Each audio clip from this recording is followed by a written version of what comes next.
but he was waiting for me inside. When I entered, as usual, to deliver my piece, he turned on the light and shouted, I was right.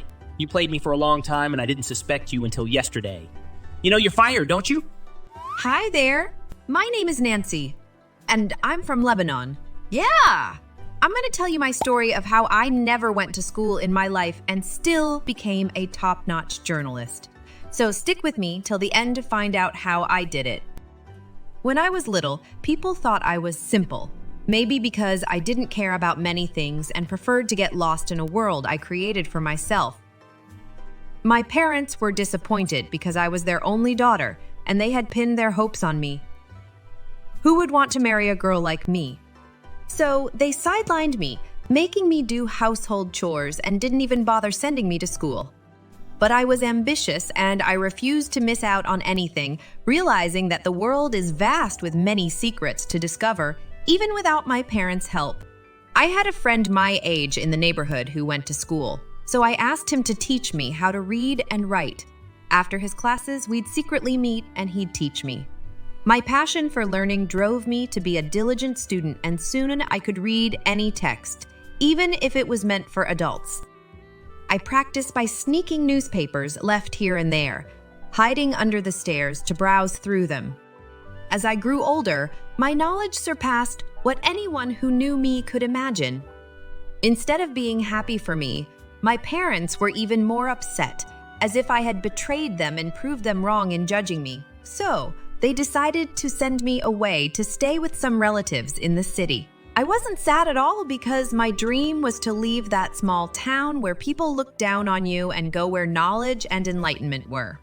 When I saw the capital city for the first time at the age of 21, I was astonished by its towering buildings, numerous inhabitants, and cars. I was certain this place was big enough for me to spread my wings. I stayed with my maternal cousin and her husband, who were kind people. They did everything they could to make me happy, and they even managed to find me a job at a major newspaper where I answered phones and scheduled appointments.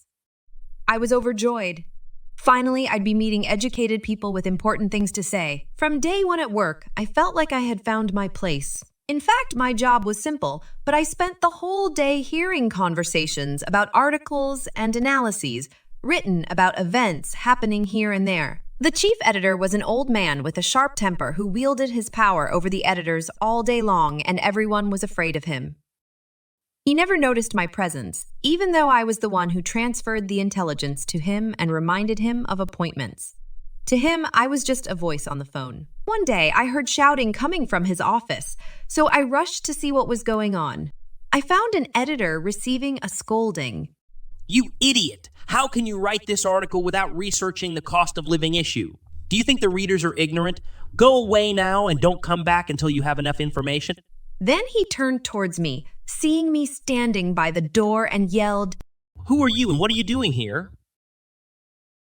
I'm the phone operator, sir. Don't you know me? I've been working here for over 6 months.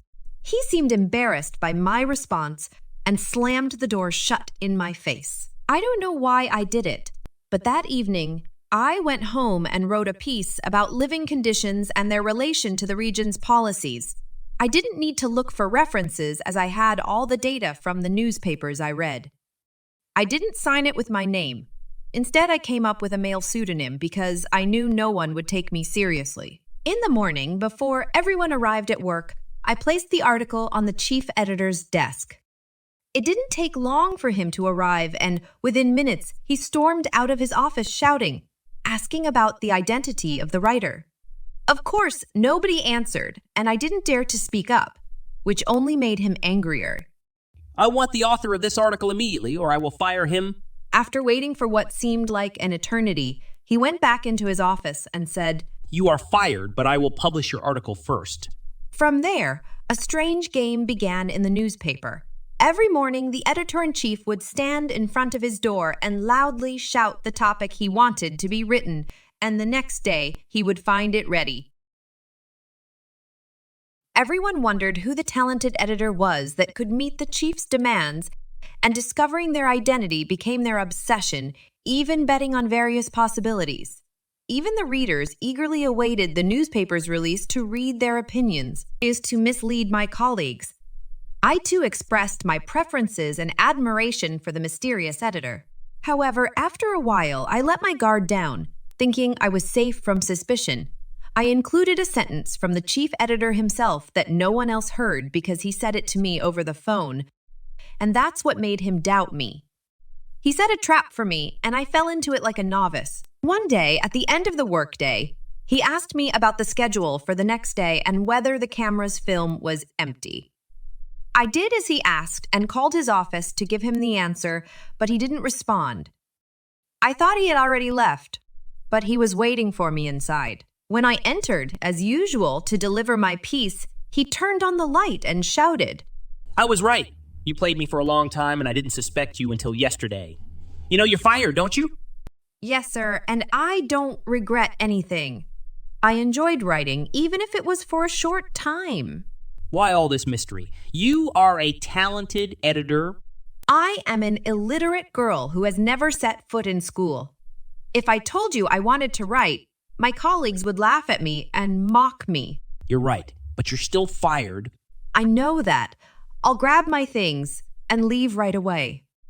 Where will you go? You're fired as a phone operator, but you're still staying on as an editor? And that's how my journalistic journey began, using my pseudonym for a while before gradually replacing it with my real name. Today, I have a family and children who know my story. I shared it with them to let them know they can change their destiny and overcome difficult circumstances if they want to and work hard. So, what do you think? Are knowledge and writing truly the best weapons in life? Well, I'll wait for your answers in the comments.